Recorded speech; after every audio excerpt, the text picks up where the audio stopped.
मैंने कुछ पंक्तियां लिखी थी कि हम बन के दधीची दानवीरता का प्रमाण दे देते हैं। कोई भगवान परशुराम किसी एक समुदाय के नहीं है, किसी संगठन के नहीं है, किसी जाति के नहीं है। जिस प्रकार मर्यादा पुरुषोत्तम भगवान श्री राम सबके हैं, उसी प्रकार मेरे भगवान परशुराम सबके हैं, उसी प्रकार मेरे भगवान अग्रसेन सबके हैं, सभी सबके हैं। तब जाके कहता हूं कि हम बन के दधीची दानवीरता का प्रमाण दे देते हैं, वेदों की रक्षा के खातिर अस्थिदान दे देते हैं, और विज्ञान ज्ञान और योगा का ये झंडा दिया हम ही ने था। विश्वविद्यालय तक्षशिला नालंदा दिया हम ही ने था, विश्वविद्यालय तक्षशिला नालंदा दिया हम ही ने था।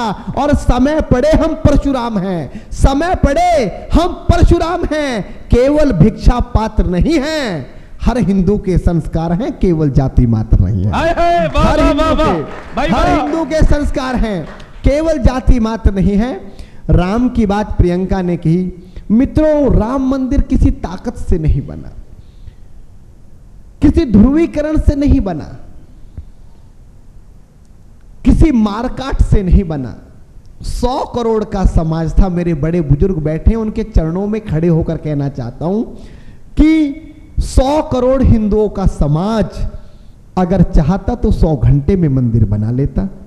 29 साल हम माननीय सर्वोच्च न्यायालय के द्वार पे खड़े रहे कि सर्वोच्च न्यायालय चाहे इधर फैसला दे या इधर फैसला दे, हम उस फैसले को मानेंगे। मैं गर्व करता हूं कि मैं हिंदू हूं। इससे बड़ी धरती पर आप मुझे एक परंपरा बता दीजिए जिस परंपरा के सर्वाधिक लोग वहां पर रहते हों और उसकी पूजा पद्धति को लोग इनकार कर दें, उसके बाद भी वो साबित करने लग जाए और 3 दशकों तक साबित करता है। मंदिर बन गया दादा। उसके बाद सबसे ज्यादा मार्मिक बात यह थी कि मंदिर बनने के बाद ऑफिशियल ट्वीट आए लोगों के कि मंदिर तो बन गया, हम तोड़ देंगे। हम सर्वोच्च न्यायालय को नहीं मानते, हम संविधान को नहीं मानते। ये किसी ऐरे गहरे लोगों ने नहीं कहा, ये उनकी सबसे बड़ी संस्था का ऑफिशियल ट्वीट था कि जो सोफिया में हुआ वो अयोध्या में भी करेंगे। वायनाड में एक वीडियो वायरल हो रही है। साहब, उन्होंने तो अपने मौत का सामान खुद तैयार कर लिया है, हमें कुछ करने की जरूरत नहीं है। कोई प्रचार करने की जरूरत नहीं, स्टार प्रचारक हमारे वही हैं। आचार संहिता लगी हुई है। लेकिन जब ये बात कही कि हम संविधान को नहीं मानते, हम सर्वोच्च न्यायालय को नहीं मानते, हम न्यायपालिका को नहीं मानते, तब जाकर मैंने कुछ पंक्तियां लिखी कि वो बोल रहे थे, वो बोल रहे हैं जन्मभूमि पर एक पाषाण नहीं होगा। दादा, एक पत्थर तक नहीं रख सकते आप। वो बोल रहे हैं जन्मभूमि पर एक पाषाण नहीं होगा, चाहे कुछ भी हो जाए मंदिर निर्माण नहीं होगा। जो 1.25 अरब की इच्छा है उसका आगाज नहीं होगा। श्री राम के मस्तक पर मंदिर का ताज नहीं होगा और इतने बम फटेंगे कि मैदान खाई हो जाएगा। सर्वोच्च न्यायालय का निर्णय भी धराशायी हो जाएगा और देश की सेकुलर जनता निर्माण नहीं सह पाएगी और अयोध्या नगरी में खूनी नदियां बह जाएंगी। अरे हम चिता सजाकर बैठे थे और मौका आर पार का था। 22 जनवरी सन 24 और दिन भी सोमवार का था। 22 जनवरी सन 24 और दिन भी सोमवार का था। जिसने मां का दूध पिया मंदिर की ईंट हिलाकर देखे, बुलडोजर तैयार खड़ा है, कोई अयोध्या जाकर देखे। बहुत अच्छे। बुलडोजर, बुलडोजर शांति का प्रतीक है। शांति, मैं बोल चुका हूं, सबसे बड़ी शांति का प्रतीक है।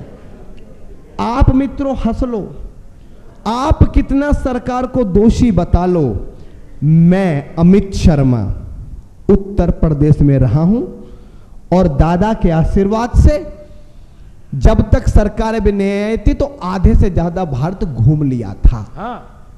विकास और कानून व्यवस्था मैं अपनी आंखों से देख रहा हूं। किसी का लिखा पढ़ा है, किसी की चाटुकारिता मैं नहीं कह रहा हूं।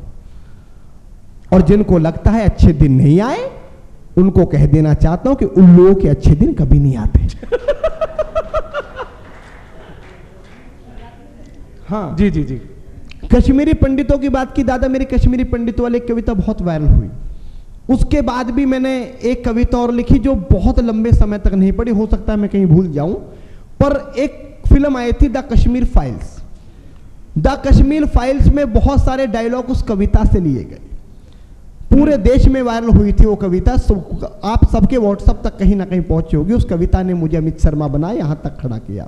लेकिन जब द कश्मीर फाइल फिल्म आई तो एक कविता मैंने और लिखी, दादा जितनी याद आ जाएगी मैं आपके चरणों में रखता हूं, कि कश्मीर पर फिल्म बनी, हर हिंदुस्तानी जाग गया, सच्चाई की परत खुली, ये देख जिहादी भाग गया। 7 करोड़ लगे फिल्म में और 3000 करोड़ कमाए। ये आपकी ताकत है, आपकी जागरूकता है। सच्चाई पर फिल्म बनी, ये कश्मीर पर फिल्म बनी, ये देख जिहादी भाग गया, और शत शत नमन विवेक तुम्हें, कितना विवेक लगाया है, जो कौम सदी से खोई थी उसे हंटर मार उठाया है। जो कौम सदी से सोई थी उसे हंटर मार उठाया है। और गुर्जर पंडित जाट नहीं, गुर्जर पंडित जाट नहीं, हर बेटा वहां सिंधु का था, जो श्वेत बर्फ में लाल गिरा वो रक्त वहां हिंदू का था। जो श्वेत बर्फ में लाल गिरा वो रक्त वहां हिंदू का था। वो मैया दादी चीखे मार छत्तों से झांक रही थी सब, वो बहन बेटियां इज्जत खातिर विष को फांक रही थी सब। और जिसको जन्नत कहते हैं 75 साल तक इस देश में कोई कश्मीरी पंडितों की बात करने वाला पैदा नहीं हुआ, कि जिसको जन्नत कहते हैं वहां नर नारी का भक्षण था। और जिसको जन्नत कहते हैं वहां नर नारी का भक्षण था, और उस समय की सरकारों को सत्ता का संरक्षण था। सत्ता का संरक्षण था। तब जाकर मित्रों कही, जो सीमा पार से मदद मिली उनके मंसूबे पस्त करो। 2-4 मांगे सरकार से कि जो सीमा पार से मदद मिली उनके मंसूबे पस्त करो। सन 80 के बाद हुई जो सभी रजिस्ट्री रद्द करो। भारत की सरकार कश्मीर में 80 के बाद जितनी रजिस्ट्री हुई हैं उनकी समीक्षा की जाए, उनकी जांच की जाए। अगर एक भी रजिस्ट्री फर्जी पाई जाती है तो उन पंडितों को ढूंढकर वो प्रॉपर्टी लौटाई जाए। सन 80 के बाद हुई जो सभी रजिस्ट्री रद्द करो। और जिसने कत्ले आम किया उसकी भी बाहों को छाटो, यासीन मलिक और बिट्टा कराटे को भी आरे से काटो। यासीन मलिक और बिट्टा कराटे को भी आरे से काटो। दादा मेरी याद नहीं आई, मैं सीधे मैं पढ़ना चाहता हूं। जब धारा 370 की बात की, धारा 370 की जब बात करते थे तो एक मुख्यमंत्री कहती थी कि कश्मीर से अगर 370 हटी तो कश्मीर में कोई तिरंगा उठाने वाला नहीं मिलेगा। दादा उस मुख्यमंत्री की वो हालत कर दी कि वॉशरूम भी जाती है तो कांस्टेबल से पूछ के जाती है, sir may I go to toilet और नॉट। वो हालत हो गई। अरे तिरंगा उठाने वाले तो मेरे सामने आईपी एक्सटेंशन में मेरे बड़े बुजुर्ग बैठे हुए हैं, आज उनको उठाने वाला कोई नहीं मिल रहा जो तिरंगा उठाने की बात करते थे। बहुत बढ़िया अमित। तब जाके कहना चाहता हूं कि बारूद भरा तुमने घाटी में उसको तो फटना ही था। कलंक बनी थी 370 उसको तो हटना ही था। कलंक बनी थी, बहुत बढ़िया। कलंक बनी थी 370 उसको तो हटना ही था। राजद्रोह की गर्म हवा का लम्हा ठहर गया देखो, लाल किले से लाल चौक तक भगवा लहर गया देखो। और प्रचंड बहुमत भारत ने ना ऐसे ही दे दिया साहब, तुमने सावरकर का वंशज हल्के में ले लिया साहब। तुमने सावरकर का वंशज हल्के में ले लिया साहब। और बाधा कितनी भी आए भूचाल से नहीं डरा करते, हम अंध उपासक महाकाल के काल से नहीं डरा करते। डमक डमक डम डम डम तो शिव शंकर फिर से डोल गया, खुद की नगरी खून में देखी नेत्र तीसरा खोल गया। और एक विधान, एक परिधान और एक संविधान होगा, लाल चौक पर तिरंगे की छाया में राष्ट्रगान होगा। लाल चौक पर तिरंगे की छाया में राष्ट्रगान होगा। युगों युगों तक सभी पढ़ेंगे अजब कहानी बना दिया। अब अगली पंक्ति में कुछ चाचा जान और भाई जानों के नाम आएंगे कि युगों युगों तक सभी पढ़ेंगे अजब कहानी बना दिया। अलगाववाद का चचा गिलानी पानी पानी बना दिया। भगवान को प्यारे भी हो गए। अलगाववाद का चचा गिलानी पानी पानी बना दिया, केसर की क्यारी में सारे बूते अपने पाप रहे, जिम्मेदार उमर फारूक ये दोनों बेटे बाप रहे, ना महबूबा ही दिखती है नहीं पाक और चीन दिखा, अब तक वो बीमार आदमी नहीं मलिक यासीन दिखा, और अंधियार मिटाने का जिम्मा था, अंधियार मिटाने का जिम्मा था, जलते दिए की बाती पर, अंधियार मिटाने का जिम्मा था, जलते दिए की बाती पर राष्ट्रवाद स्थापित कर दिया अलगाववाद की छाती पर। बहुत बढ़िया अमित भाई, वाह वाह, राष्ट्रवाद स्थापित कर दिया। आप तालियों का घनत्व तो थोड़ा और तेज बनाइए, क्योंकि आपने हम बच्चों को बहुत बजाया है, उसी तरह ताली बजाइए। बड़ों ने हमें बहुत बजाया, अगली पीढ़ी को तो हम पीट भी नहीं पाते, तो जैसे आपने हमें बजाया ऐसे ताली बजा के बता दीजिए एक बार। हाँ, तालियां मजबूती से बजनी चाहिए कि राष्ट्रवाद स्थापित कर दिया अलगाववाद की छाती पर, दादा मां को सब कुछ दे डाला तब जाकर हम बड़े हुए हैं। मां को सब कुछ दे डाला, लोग कहते हैं कि ऐसे ही सरकार बन जाती है, ऐसे ही सत्ताएं चल जाती हैं। 21 दिन का उपवास प्राण प्रतिष्ठा में होता है, विदेशी दौरे छोड़ दिए जाते हैं, जमीन पर सोया जाता है। उसके बाद जब कोई व्यक्ति 150 करोड़ के भारत का प्रतिनिधित्व करता हो, तब जाकर कहना चाहता हूं कि मां को सब कुछ दे डाला, तब जाकर हम बड़े हुए हैं। जहां पे पीएम खड़े हुए हैं कई हिमालय गढ़े हुए हैं। क्या कविता समझ रहे हैं आप? वाह, नमन करता हूं, प्रणाम करता हूं। जहां पे पीएम खड़े हुए हैं कई हिमालय गढ़े हुए हैं। अरे मुकुट देश का बचा लिया और लाज बची सम्मान की, हल्की कुर्सी मत समझो तुम भारत के प्रधान की, जो कविता से राज बदलता वो दिनकर कुर्सी में है, सिंहासन खाली करो कि जनता आती है। जो कविता से क्या मन से सुनने में प्रणाम करता हूं, सभी बड़ों के चरणों की धूली को मस्तक से लगाता हूं। जो कविता से राज बदलता वो दिनकर कुर्सी में है, बैल की भांति कोल उचलाया सावरकर कुर्सी में है, 1.25 अरब के भारत का भी प्यार यहां कुर्सी में है, डॉक्टर केशव राव हेडगेवार यहां कुर्सी में है, माधवराव सदाशिवराव का अंतस कुर्सी में है, 20 साल तक संघ चलाया देवव्रत कुर्सी में है, जो तूफानों में पार लगाई वो नैया कुर्सी में है, जीवन हवन किया जिसने रज्जू भैया कुर्सी में है, जीवन हवन किया जिसने रज्जू भैया कुर्सी में है, और अब तक कितने नींव बने हैं पाकुरे कुर्सी में। अगली पंक्ति पे आपकी तालियां महाराष्ट्र तक पहुंच जाएंगी। औलाद के बिगड़ जाने से पिता कभी खराब नहीं होता। तब जाकर कहता हूं कि अब तक कितने नींव बने हैं रण बांकुरे कुर्सी में, स्वयं समर्पित होके लगे हैं बाल ठाकरे कुर्सी में, स्वयं समर्पित होके लगे हैं बाल ठाकरे कुर्सी में। और सत्य सनातन परंपरा जब दानों से ठन जाती है, सत्य सनातन, गौरव जल्दी आओ, मैंने तुम्हारी उन कविताओं पर भी ताली बजाई जो मेरी समझ में नहीं आई, जल्दी आ जाओ। हाँ, सत्य सनातन परंपरा जब दानों से ठन जाती है, जब असुर पराजित होते हैं तो ये कुर्सी बन जाती है।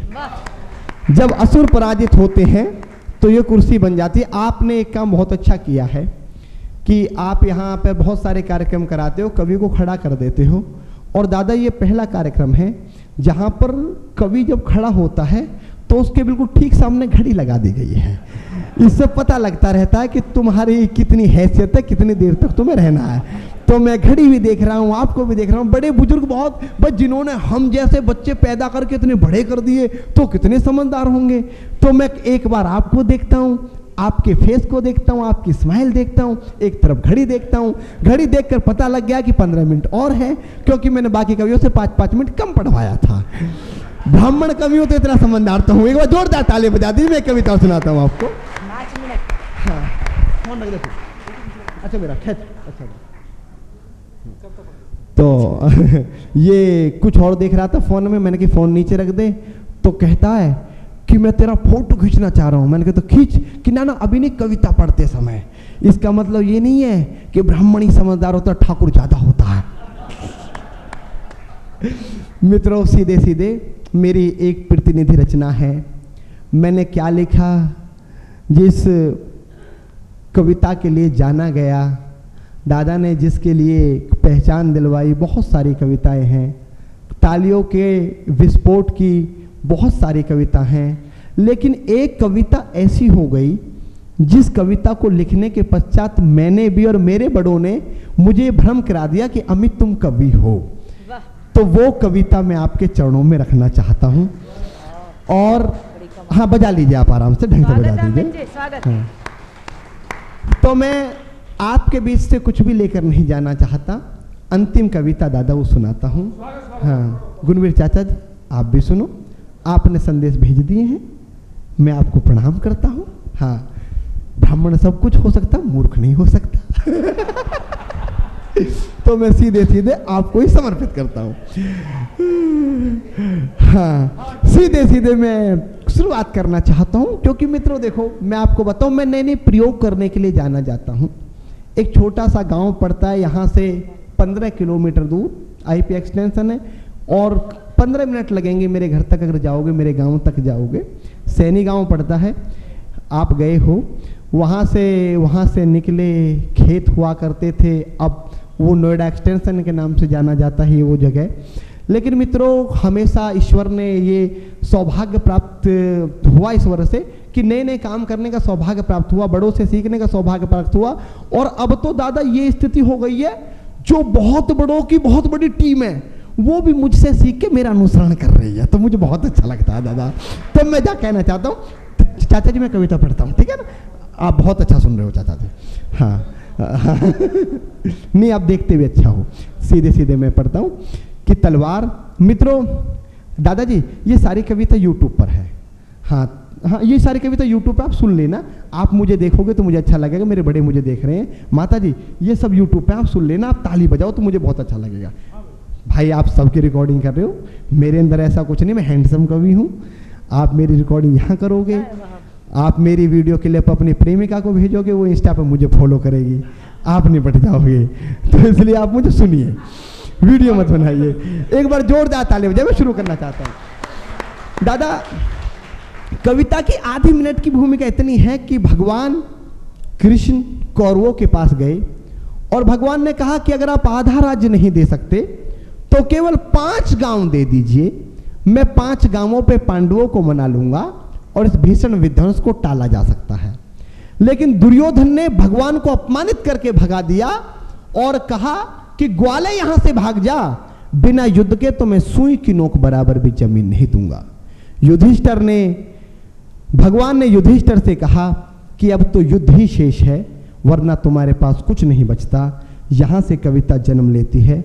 मेरे जीवन में अगर कुछ सर्वश्रेष्ठ है लेखन के नाम पर तो ये कविता है। ये आपकी अदालत में रखता हूं कि तलवार, धनुष और पैदल सैनिक कुरुक्षेत्र में खड़े हुए। दादा एक चित्र बनाता हूं कि तलवार, धनुष और पैदल सैनिक कुरुक्षेत्र में खड़े हुए, रक्त पिपासु महारथी एक दूसरे सम्मुख अड़े हुए, कई लाख सेना के सम्मुख पांडव 5 बिचारे थे। एक तरफ थे योद्धा सब, एक तरफ समय के मारे थे। महासमर की प्रतीक्षा में सारे ताक रहे थे जी, और पार्थ के रथ को स्वयं केशव हाँक रहे थे जी। प्रणाम करता हूं, नमन करता हूं। और पार्थ के रथ को स्वयं केशव हाँक रहे थे जी। रणभूमि के सभी नजारे देखने में कुछ खास लगे। माधव ने अर्जुन को देखा, अर्जुन उन्हें उदास लगे। कुरुक्षेत्र का महासमर एक पल में तभी सजा डाला।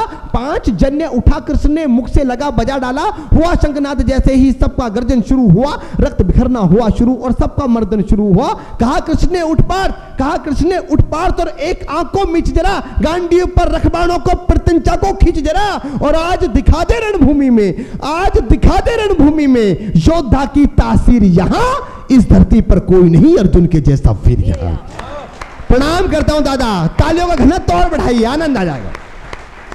इस धरती पर कोई नहीं अर्जुन के जैसा वीर यहां। सुनी बात माधव की तो अर्जुन का चेहरा उतर गया। एक धनुधारी की विद्या मानो चूहा उतर गया। बोले पार्थ सुनो कान्हा, जितने ये सम्मुख खड़े हुए हैं, हम तो इनसे सीख कर सारे भाई बड़े हुए हैं। और इधर खड़े बाबा भीष्म ने मुझको गोद खिलाया है। गुरु द्रोण ने धनुष गान का सारा ज्ञान सिखाया है। सभी भाई पर प्यार लुटाया कुंती मात हमारी ने। कमी कोई नहीं छोड़ी थी प्रभु माता गांधारी ने।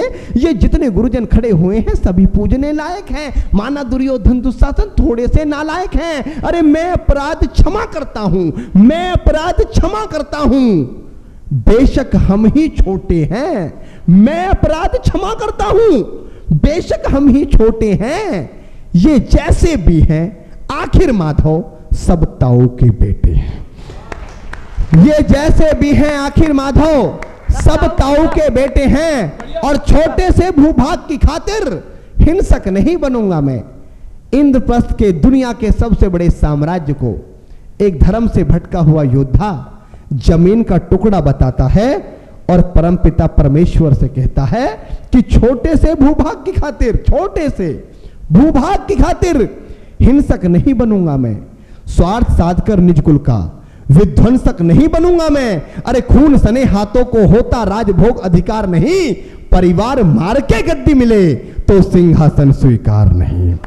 परिवार मार के गद्दी मिले तो सिंहासन स्वीकार नहीं। रथ पर रथ पर रथ पर रथ पर रथ पर बैठ गया अर्जुन, मुंह माधव से मोड़ दिया, आंखों में आंसू भरकर गांडीव हाथ से छोड़ दिया। आंखों में आंसू भरकर गांडीव हाथ से छोड़ दिया। गांडीव हाथ से जब छूटा माधव भी कुछ अकुलाए थे। भगवान ने सोचा इसका सब कुछ जा रहा है, उसके बाद भी ये परिवार को बचाने की बात कर रहा है, तो कहीं ना कहीं मेरे संस्कार है कि गांडीव हाथ से जब छूटा माधव भी कुछ अकुलाए थे। शिष्य पार्थ पर गर्व हुआ, मन ही मन मुस्काए थे। मन में सोच लिया अर्जुन की बुद्धि ना सड़ने दूंगा, मन में सोच लिया अर्जुन की बुद्धि ना सड़ने दूंगा। समर भूमि में पार्थ को कमजोर नहीं पड़ने दूंगा। धर्म बचाने की खातिर एक नौ अभियान शुरू हुआ। उसके बाद जगत गुरु का गीता ज्ञान शुरू हुआ। उसके बाद जगत गुरु का गीता ज्ञान शुरू हुआ। एक नजर में एक नजर में एक नजर में एक नजर में रणभूमि के कण डोल गए माधव। टकटकी बांधकर देखा अर्जुन, एकदम बोल गए माधव, पार्थ मुझे पहले बतलाते, पार्थ मुझे पहले बतलाते, मैं संवाद नहीं करता, तुम सारे भाइयों की खातिर कोई विवाद नहीं करता। पांचाली के तन पर लिपटी साड़ी खींच रहे थे वो, दोषी वो भी उतने ही हैं, जबड़ा भींच रहे थे जो। घर की इज्जत तड़प रही, कोई दो टूक नहीं बोले। पौत्र बहू को नगन देखकर गंगा पुत्र नहीं खोले। तुम कायर बनकर बैठे हो, ये पार्थ बड़ी बेशर्मी है। संबंध उन्हीं से निभा रहे जो लोग यहां अधर्मी हैं। संबंध उन्हीं से निभा रहे जो लोग यहां धर्मी हैं। और हे पांडु के पुत्र, धर्म का कैसा कर्ज उतारा है। शोले होने थे आंखों में पर बहती जलधारा है। शोले होने थे आंखों में, प्रणाम करता हूं आपसे। शोले होने थे आंखों में पर बहती जलधारा है। और गांडी उठाने में पार्थ जितनी भी देर यहां होगी, इंद्रप्रस्थ के राजभवन में उतनी अंधेर वहां होगी।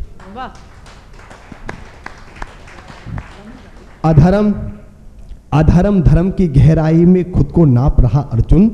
अश्रुधार फिर तेज हुई और थरथर कांप रहा अर्जुन। केशव मुझको बतलाओ, कुलनाशक कैसे बन जाऊं, रख सिंहासन लाशों पर मैं शासक कैसे बन जाऊं। अरे कैसे उठेंगे कर उन पर जो कर पर अधर लगाते हैं, जो मेरा हाथ चूमते उन पर हाथ कैसे उठाऊं। कैसे उठेंगे कर उन पर जो कर पर अधर लगाते हैं, करने को जिनका स्वागत से कर भी स्वयं जुड़ जाते हैं। इन्हीं करों ने बालकाल में सबके पैर दबाए हैं, इन्हीं करों को पकड़ करों में पितामह मुस्काए हैं। अपने बाणों की नोक जो इनकी ओर करूंगा मैं, केशव मुझको मृत्यु दे दो उससे पूर्व मरूंगा मैं। केशव मुझको मृत्यु दे दो उससे पूर्व मरूंगा मैं। बाद युद्ध के मुझे ना कुछ भी पास दिखाई देता है, माधव इस रणभूमि में बस नाश दिखाई देता है। बात बहुत भावुक थी, किंतु जगत गुरु मुस्काते थे और ज्ञान की गंगा निरंतर चक्रधारी बरसाते थे। जन्म मरण की यहाँ योद्धा बिल्कुल चाह नहीं करते, क्या होगा अंजाम युद्ध का ये परवाह नहीं करते। पार्थ यहाँ कुछ मत सोचो, बस कर्म में ध्यान लगाओ तुम। बाद युद्ध के क्या होगा ये मत अनुमान लगाओ तुम। इस धरती के रक्तपात में कोई नर के साथ नहीं, निज जीवन का करे फैसला नर के बस की बात नहीं। तुम ना जीवन देने वाले नहीं मारने वाले हो, ना जीत तुम्हारे हाथों में तुम नहीं हारने वाले हो। ये जीवन दीपक की भांति यूं ही चलता रहता है, पवन वेग से बुझ जाता है वरना जलता रहता है। मानव वश में शेष नहीं कुछ, मानव वश में शेष नहीं कुछ, फिर भी मानव डरता है, वह मरकर भी अमर हुआ जो धर्म की खातिर मरता है। वह मरकर भी, नमन करता हूं, वह मरकर भी अमर हुआ जो धर्म की खातिर मरता है। ना सत्ता सुख से होता है, ना सम्मानों से होता है। हमको इतना सम्मान मिलते हैं, रोज कहीं ना कहीं सम्मान मिलते हैं। दादा के पास तो इतने सम्मान हैं कि अगर 1000 गज का पूरा घर बनवा लिया जाए और उसमें केवल सम्मान रख दिए जाए, घर छोटा पड़ जाएगा, सम्मान ज्यादा हो जाएगा। दादा इतने सम्मान मिलते हैं कि सम्मान रखने की अब तो घर में कोई सम्मानित जगह भी नहीं बचे। कहीं भी लेके आ रहे हैं, सम्मान टिका दे रहे हैं, यहां रख दो, सही से यहां रख दो। लेकिन दुनिया का सबसे बड़ा सम्मान क्या है? योगेश्वर ने कुरुक्षेत्र के मैदान में बताया कि ना सत्ता सुख से होता है, ना सम्मानों से होता है, जीवन का सार्थ फल केवल बस बलिदानों से होता है। जीवन का सार्थ फल केवल बस बलिदानों से होता है। और देहदान योद्धा ही करते हैं, देहदान योद्धा ही करते हैं। मेरे सामने मेरे 2 आचार्य कवि बैठे हैं, दादा राजेश चेतन, गुणवीर चाचा जी।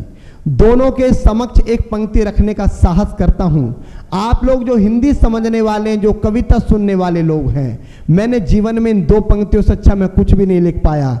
कुरुक्षेत्र के मैदान में भगवान कह रहे हैं कि देहदान योद्धा ही करते हैं। अगर पंक्ति दिल पर ठक से दस्तक दे तो ऐसा माहौल इस सभागार में होना चाहिए जो अब तक ना हुआ हो। मैं दादा पूरी जिम्मेदारी के साथ पढ़ना चाहता हूं कि देहदान योद्धा ही करते हैं, ना कोई दूजा जाता है। देहदान योद्धा ही करते हैं, ना कोई दूजा जाता है। रणभूमि में वीर मरे तो शव भी पूजा जाता है। रणभूमि में वीर मरे तो शव भी पूजा। वाह, अच्छी पंक्ति है, वाह।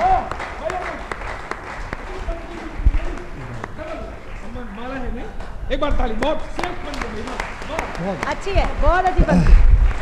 रणभूमि में वीर मरे तो शव भी पूजा जाता है। कोई बात नहीं, ये बाद में पटकर ले लिया जाएगा, इसी शर्त पे दिया गया है। हम अक्सर कवि सम्मेलनों में हम ऐसा करते हैं। आप लोगों को शायद नहीं पता हो, दादा गुणवीर राणा और राजेश दादा इस बात से परिचित हैं। गाड़ी से पहले ले लिया जाएगा।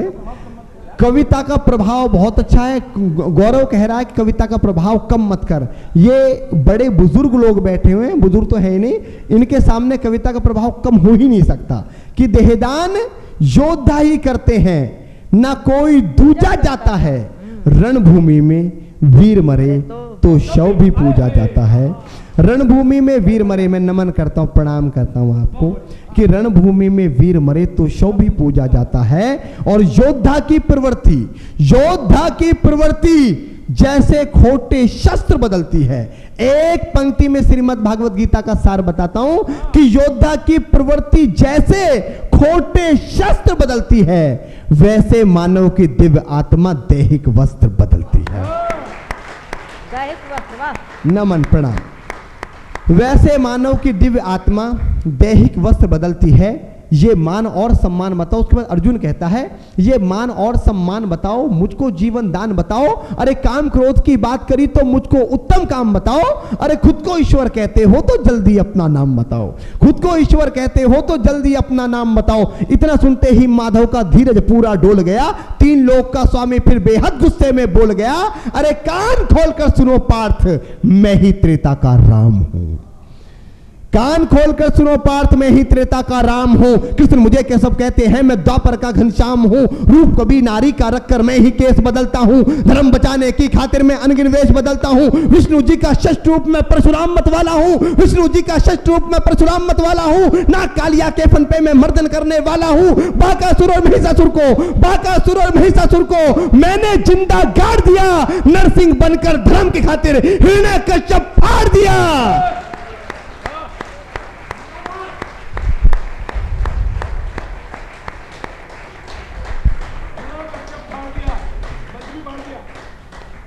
कि कान खोलकर सुनो पार्थ, मैं ही त्रेता का राम हूं। कृष्ण मुझे सब कहते हैं, मैं द्वापर का घनश्याम हूं। रूप कभी नारी का रख कर मैं ही केस बदलता हूं। धर्म बचाने की खातिर मैं अनगिन वेश बदलता हूं। विष्णु जी का शस्त्र रूप में परशुराम मत वाला हूं। नाग कालिया के फन पे मैं मर्दन करने वाला हूं। बाकासुर और महिषासुर को मैंने जिंदा गाड़ दिया। नरसिंह बनकर धर्म की खातिर हिरण्यकश्यप फाड़ दिया। और रथ नहीं तनिक भी चलता है, बस मैं ही आगे बढ़ता हूं। क्या क्या क्या कविता सुनी जा रही है। प्रणाम करता हूं। दादा, जब मैं गीता का 10वें अध्याय पढ़ रहा था तो गीता के 10वें अध्याय पर 10-10 नोबल पुरस्कार बलिदान किए जा सकते हैं। धरती के अगर समस्त पुरस्कार भी मां गीता को दे दिए जाएं तो पुरस्कार कम पड़ जाएंगे, मां गीता बड़ी हो जाएगी। लेकिन पूरी दुनिया का विज्ञान, पूरी दुनिया का मैनेजमेंट, पूरी दुनिया का दादा मैनेजमेंट गुरु भी हैं, पूरी दुनिया का मैनेजमेंट, पूरी दुनिया का मोटिवेशन मां गीता में समाहित है। विज्ञान कहता है कि ऊर्जा ना तो पैदा की जा सकती है ना नष्ट की जा सकती है। हमारी मां गीता कहती है, नैनम छिदंत शस्त्राणि नैनम दहति पावकै न चैनम कलिदंतापु न शोषति मारुत। और उस 10वें अध्याय को दादा 2 पंक्ति में बांधने की कोशिश की। 2 पंक्ति में कि रथ नहीं तनिक भी चलता है, इससे बड़ा मोटिवेशन नहीं हो सकता सर, कि रथ नहीं तनिक भी चलता है, बस मैं ही आगे बढ़ता हूं। और गांडीव हाथ में तेरे है, पर रणभूमि में मैं लड़ता हूं। गांडीव हाथ में तेरे है, पर रणभूमि में मैं लड़ता हूं। इतने ऊंचे थे भगवान की सर में अंबर लगता था, और हजारों भुजा देखकर अर्जुन को डर लगता था। जैसे ही मेरे माधव का कद थोड़ा सा बड़ा हुआ, सहमा सहमा सा था अर्जुन एकदम रस से खड़ा हुआ। मां गीता के ज्ञान का सीधा हृदय पर प्रहार हुआ। मृत्यु के आलिंगन हेतु फिर अर्जुन तैयार हुआ। मृत्यु के आलिंगन हेतु फिर अर्जुन तैयार हुआ कि जितने यहां अधर्मी हैं चुन चुन कर उन्हें सजा दूंगा। इतना रक्त बहाऊंगा, धरती की प्यास बुझा दूंगा। जिधर बाण चले पार्थ के सब पीछे हट जाते थे। रणभूमि के कोने कोने लाशों से पट जाते थे। धर्मराज के शीश के ऊपर राज मुकुट की छाया थी। भगवान ने युद्ध जितवा दिया। युधिष्ठिर का राजाभिषेक हुआ। कविता की अंतिम पंक्तियां कि धर्मराज के शीश के ऊपर, धर्मराज के शीश के ऊपर राज मुकुट की छाया थी, पर सारी दुनिया जानती थी ये बस केशव की माया थी।